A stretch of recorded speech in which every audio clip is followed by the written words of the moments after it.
Although there are many amazing things about Florida, the texting and driving laws are not. Florida does not do enough to prevent distracted driving because Florida has not fully banned texting and driving. Currently, Florida laws state that if you are texting and driving, it is considered a secondary offense, which means an officer can only cite you for this offense if they pull you over for a different offense, like speeding. Since there are no laws banning texting and driving, people aren't discouraged to do it because there are no consequences. How are we supposed to keep our roads safe when even the laws won't do that? Some people might say it's not the law's fault but ours because we should be conscientious drivers and doing the right thing, but not everyone is aware of the dangerous consequences of texting and driving. According to Distraction.gov, 3,450 people were killed in 2016 because of distracted driving, and most of these could have been avoided if the drivers had their sole focus on the road and nothing else. Our government should be doing more, but while they're not, we can be spreading more awareness through public service announcements by educating people about the dangers of texting and driving. The state of Florida has added more traffic safety laws through the years, but Florida has yet to implement a law banning texting and driving. Florida did implement a law on October 1st, 2013, stating that texting and driving is a secondary offense, meaning the driver will only get cited for the use of their phone if they are pulled over for a primary offense. 43 states have fully banned texting and driving, 7 have not. They're behind. This law does basically the minimum. If there's little chance of consequences, then people aren't scared to take the risk, but there can be a bigger consequence than just a ticket. In 2016, 3,450 people were killed while 391,000 people were injured in a car accident due to distracted driving. Keep in mind, these are reported accidents. There could be more. While we wait for our government to take action, we can be doing so much more ourselves. We, the people, need to take matters into our own hands and spread awareness about texting and driving dangers instead of just waiting around for someone else to do something. We are not doing enough to prevent these accidents because we're failing to educate the public about the consequences of these deadly actions. Many people believe a texting and driving accident isn't the type of thing to happen to them, or they think they'll be careful and nothing will happen, but both of these are false. There is not enough done to inform the people of the dangers, especially teenagers and young adults. According to NHTSA, 10% of all drivers 15 to 19 years old involved in fatal crashes were reported as distracted at the time of the crashes. This age group has the largest proportion of drivers who were distracted at the time of crashes. If schools were required to dedicate a certain amount of time towards educating their students about the dangers and consequences of distracting driving, there could be potentially less accidents because most young adults don't understand how dangerous distracted driving really is.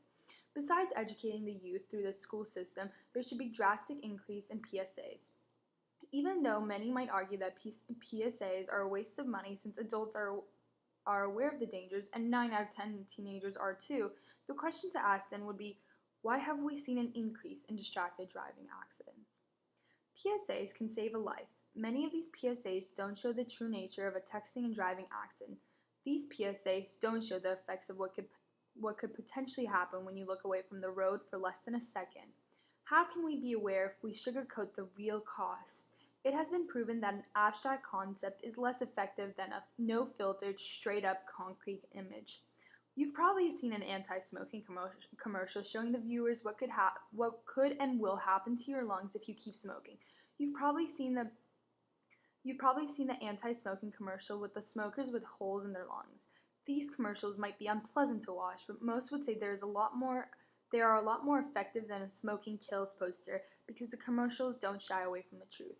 They grab someone's attention much more effectively, and as unpleasant as it might be to see the truth, it can prevent you from endangering yourself. There will always be people who say, "Why bother wasting our time if nobody will watch these PSAs?"